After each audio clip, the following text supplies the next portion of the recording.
Récemment, la bande-annonce de Dragon 3 est enfin sortie. Et encore une fois, un parfait exemple de comment mal faire une bande-annonce. Non, parce que c'est cool de spoiler la fin à littéralement la première phrase de ton putain de trailer. Mais en tout cas, il y a plusieurs choses dont on est sûr. Déjà, c'est qu'on l'aura attendu, ce putain de film, que Harold avec une bonne grosse beubare, je dis oui, et que surtout la saga Dragon est sans doute une des meilleures sagas de films d'animation récents. Même si, j'avoue, j'ai un peu de mal avec le premier, mais par contre, le second est magnifique. Dearest one, my darling dear, your mighty words astound me. But I've no need of mighty deeds when I feel your arms around me. But I would bring you rings of gold, I'd even sing you poetry. And I would keep you from all harm if you would stay beside me. I have no use for rings of gold, I care not for your poetry. I only want your hand to hold. I only want you near me To love and kiss to sweetly hold. to dance and to dream to all the glory. Come on, hang on! Nights I'll keep your love inside me. I'll swim and sail the savvy seas, but never fear of drowning. Gladly ride the waves of life if you will marry me. I'm still going. I'm done. Mais la saga Dragon ne s'est pas seulement limitée au film.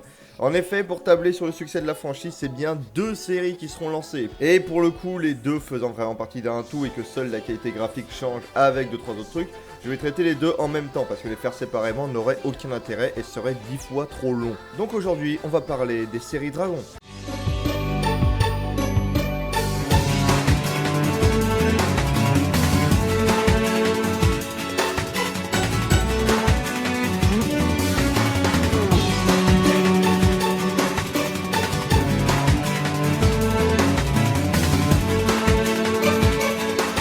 Alors, Dragon, les Cavaliers de Burke est une série d'animation de 8 saisons pour 118 épisodes, produit par DreamWorks et prend place peu de temps après la fin du premier film.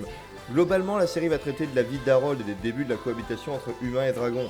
Et bien sûr, tout cela ne se fait pas sans une certaine difficulté, les dragons sont loin d'être acceptés sur l'île. Ce que je trouve pour le coup assez absurde du fait de ce qu'on voit à la fin du premier film. En tout cas, le petit vieux là, il est pas content et il le fait sentir.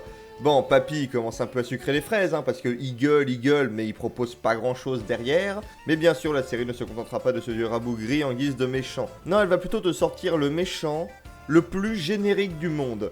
Alors la présence de ce mec dont je n'ai même pas retenu le nom. Il est gros, il est méchant et globalement, à part tout péter, ses motivations volent pas très très haut. Non, pour le coup, le vrai méchant, qui est bien le seul à mériter ce titre, c'est Dagur. Mais les méchants, j'y reviendrai plus tard, parce que, disons que les 100 premiers épisodes, ils sont totalement useless, tellement il n'y a pas grand chose qui se passe. Oui, les 100 premiers épisodes, sur 118, putain. Bon, ok, j'abuse totalement là, mais c'est pour illustrer mon propos. Cette série se traîne.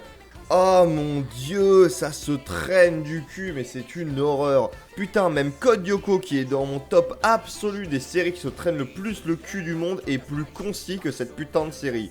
C'est pas compliqué, la quasi-totalité des épisodes sont des fillers. Les épisodes qui traitent réellement du scénario principal sont clairement ultra rares. Mais en fait, c'est logique. Bah oui, quand ton méchant il est tout pourri et que ses motivations c'est Maître du monde, ta gueule. bah forcément t'as très vite fait le tour et tu peux pas en faire grand chose. Ah, les méchants d'Avatar me manquent. Du coup, les épisodes traitent des moindres détails qu'elle peut grappiller dans les films et expliquent tout ce qu'elle peut expliquer. Un peu comme Solo en fait. Mais après, je dois être honnête, tout ça n'est pas mauvais. Bah ouais, dans tout ce bordel, il y a de vrais bons épisodes qui traitent de vrais bons thèmes. C'est juste dommage qu'ils soient perdus au milieu d'une masse d'épisodes dont on se contrebranle totalement. Après, niveau personnage, on reste dans la droite lignée du film, et vu que les personnages ont leur évolution dans les films, autant vous dire que vous ne devez pas vous attendre à des changements de ouf dans la série, même si certains persos évoluent un peu quand même, faut pas déconner. Ah oui, il y a aussi un autre perso qui a été créé spécifiquement pour la série. Facilement, franchement, le meilleur personnage de la série en plus. Et juste, il y a un petit détail qui change tout, mais un minuscule détail qui est vraiment just perfect. Et oh allez, on s'en fout. Je passe en mode gros beauf. Ingrid. Ingrid, est-ce que tu baises? Oh là Non.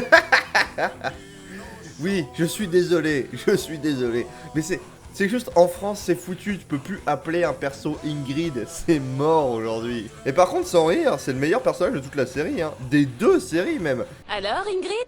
Est-ce que tu baises? Très bien, merci. C'est gentil de demander. Et putain pour le coup Ingrid, putain ce nom. Et date raison de mater la série. Ah non mais sans rire, la nana défonce tout. Déjà la Nat lui donne un petit air Kouvira, pas piqué des hannetons, mais son histoire est dramatique et intéressante dans les 2 séries, le perso a des bonnes répliques et un bon caractère. Bon, allez, avant que vous m'écarteliez en place publique, je vais quand même faire amende honorable et vous montrer que Ingrid c'est quand même un bon personnage bien métal.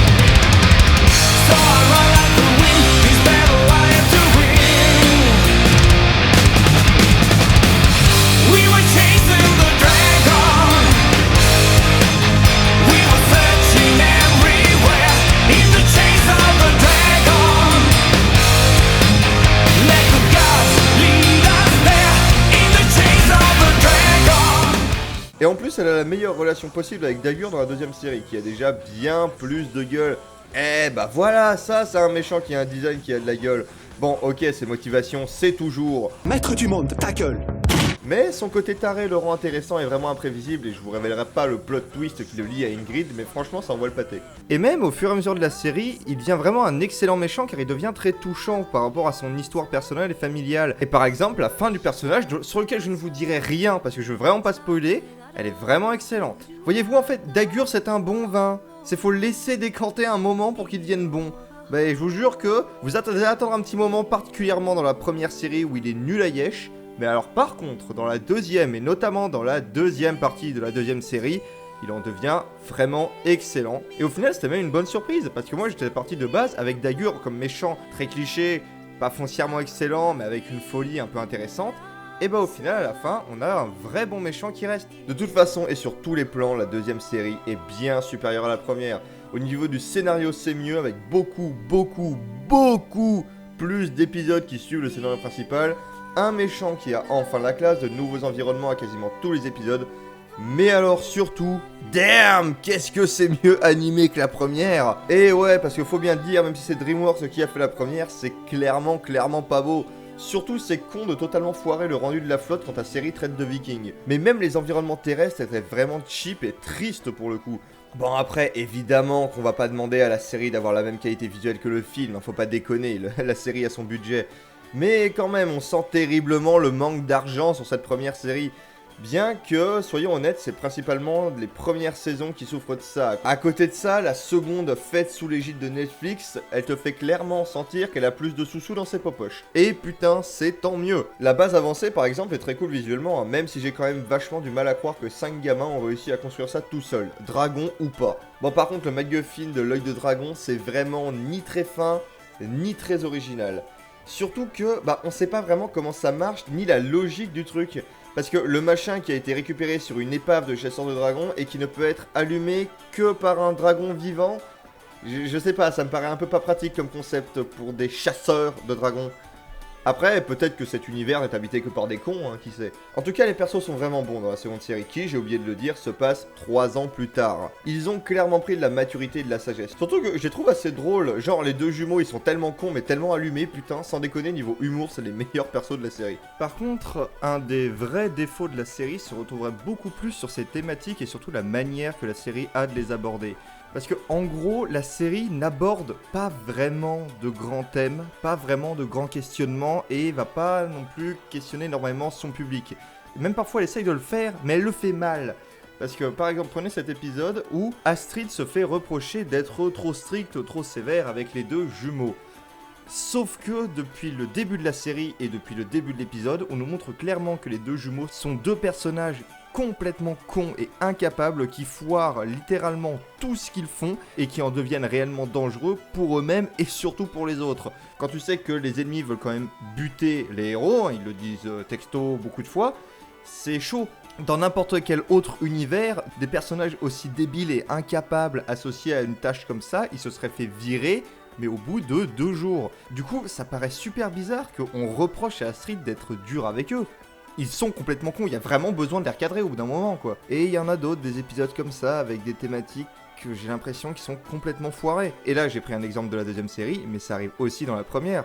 Par exemple, un épisode où Rustic, qui nous a été clairement montré comme une espèce de petit con qui aime rabaisser les autres et qui apparemment pourrissait Harold dans sa jeunesse, et qu'il refuserait de perdre, et du coup Harold fait exprès de perdre pour que ça le conforte dans son idée que c'est lui le meilleur. Enfin après, tout dépend de la morale des gens, mais là clairement, la vraie morale, ça aurait dû être que Harold l'éclate. Comme ça montre à Rustic que bah non, il y a des domaines où c'est pas lui le meilleur et que c'est pas grave et que ça va pas le tuer de finir deuxième une fois dans sa vie, quoi. Et pour moi, c'est un des gros problèmes de la série, c'est vraiment réellement ces thématiques qui sont peu abordées ou mal abordées. Ce qui, je pense, est encore pire que peu abordé. Personnellement, j'ai exceptionnellement maté la série en VF aussi parce que je l'ai pas trouvé en VO. Et bah globalement tout le monde fait bien son taf et certaines voix sont juste parfaites au niveau de certains méchants. Mais pour le coup je retiendrai surtout la voix d'Arthur Pestel en Rustic qui est l'inénarrable voix de Edward dans FMA et qui je trouve est totalement parfait pour le rôle. Au final, des 2 séries Dragon, je vous conseillerais plus que vivement de ne pas mater la première. Mais par contre de vous jeter sur la seconde qui est réellement meilleure à tous les niveaux. Franchement, à part 2-3 petites références, vous perdrez rien, je vous jure, hein.